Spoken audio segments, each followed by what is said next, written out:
What is going on, guys? It's your boy Az. We are back here with another morning of Fast 3 for you guys. Hopefully you guys are having a fantastic Tuesday today here. And as well, happy Maestro Battle World Day today. We've got some exciting stuff going on here. But first and foremost, let's get you guys caught up with a couple of things that you guys may have missed in case yesterday you weren't paying attention or you were just busy with real life here. So all goods with that. That is absolutely fine, 100%. So first and foremost, the Angel has arrived. He is now farmable in the store as the additional new character slot here. And yes, it was a little weird because we didn't see any new characters the week before, but now we have Angel in the store here, and I've actually purchased it myself as well yesterday.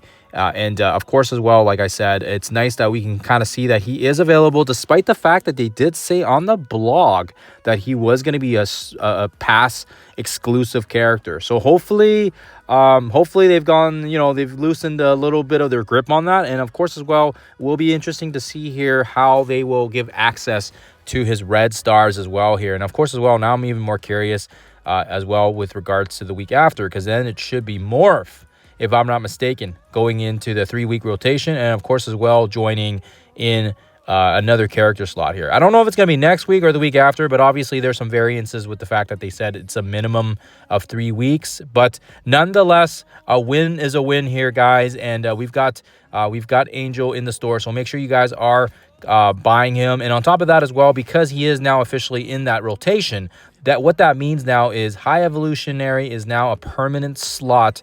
And so now if for people that don't have him farmed up, now you can get him farmed up, right? And he's going to be available now for everybody, right? So that's the first point there. Hopefully makes sense. And if you guys do see him in the store and you guys haven't unlocked him, or you guys haven't unlocked him and you want to get some more stars on him, that's the way to go.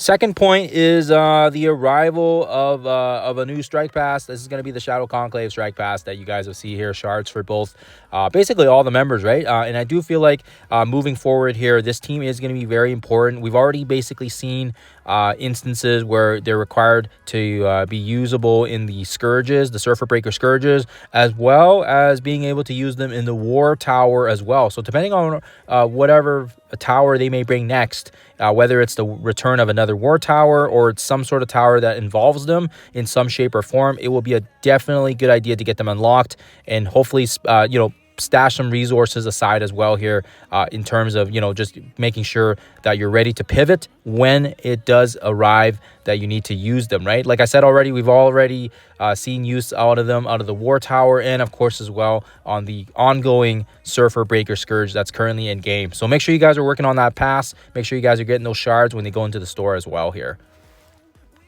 Moving on here, next point I want to talk to you guys about is this Zone 1 is going live today. Basically, usually when we have the Battle World time, and of course as well, you can already preview and look inside the missions. And I will say that right now, most of them look fairly straightforward, depending on the difficulty your alliance does decide to do it on. We are going to be most likely doing it on the second highest difficulty or the highest, just depending on how we feel. And of course as well, I think what's important here is you can already see the character trait restrictions. So again, City Team being usable in a lot of these missions, this is going to be very massive. We've already seen this in the data mines, but the fact that we can use City Teams means, again, we're getting double dip value with our Insidious 6. We're getting some double dip action as well with our Vigilantes from the previous Nihilist saga. So that's really good stuff. And this reinforces my point on some of the best farmable teams basically from day one as a new player, as a mid-game player. And of course, as well, you're going to need both those teams for Professor Xavier, Blue Marvel, you name it.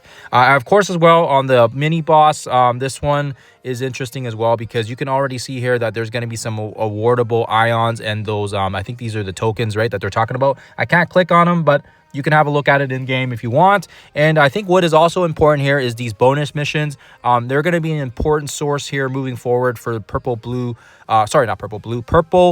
L5 ions. And of course as well, this will be good if you're trying to push for Blue Marvel, if you're trying to push basically for anything, right? And this is also reinforcing the point that I've already mentioned earlier, where we are getting sufficient more inflows now of the L5 ions. So if you see the L5 ions in the in that limited store deals for the 72,000 Terra credits or whatever it's called. Do not buy it. It's a waste of your resources. You can get this easy from these missions, and it does look like that these bonus missions are nice enough that they are going to be allowing some fairly broad categories. This one requiring mutants, and of course as well, mutants is a very broad category, and blasters as well. If you guys want to take a look at them, just filter them in your roster, and you'll see that we do have quite a wide breadth of varieties. And of course as well, these elite mission ones, you'll be able to get some even more ions, but on top of that, you need the daring warriors to basically use them. So again, if you don't have daring warriors unlocked and you're not using them, this is going to give you another double dip action value here where you can use the daring warriors on these missions. But yeah, that's as much as I want to say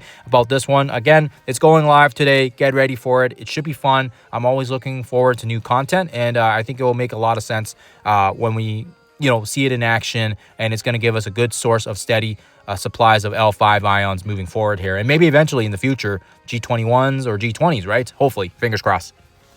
Okay, and last and final point I'll leave you guys with here is the fact that we still have the ongoing Eclipse Convergence event. So make sure if you guys don't have use on your ISO 8 energy, use it up to get these orb fragments. They're going to get lots and lots of gold and training materials for you throughout the course of the event. There's still like a week and a bit on this event, so whether or not you have a lot of ISO energy or not, just use it up. Make sure you guys are using it and getting these orb fragments, because they're going to open up for gold, training materials, and of course as well, Winter Guard shards and champion shards. I didn't farm the Winter Guard or the champions, so every time I get shards on those, we're pretty much building towards that. And it was good that I didn't use my fractals or my Terra credits on those character shards, because now I can basically take full advantage of the fact that we didn't, and now we can hopefully bring up some of these characters up if we ever do decide to level them up for some more Eclipse stars. But let's see how the Maestro Battle World goes right now with our particular team and lineup, and then we will go from there and also see if we'll see if we need to change things up here or not if our team's too low. Other than that, guys, that's all I got for this one. Oh, you guys have a fantastic start to your morning here. Hope you guys have a fantastic Tuesday. And of course as well, I wish you guys all the best here with regards to the Battle World 3.0 today. Thank you for tuning in, and we'll see you guys in the next one.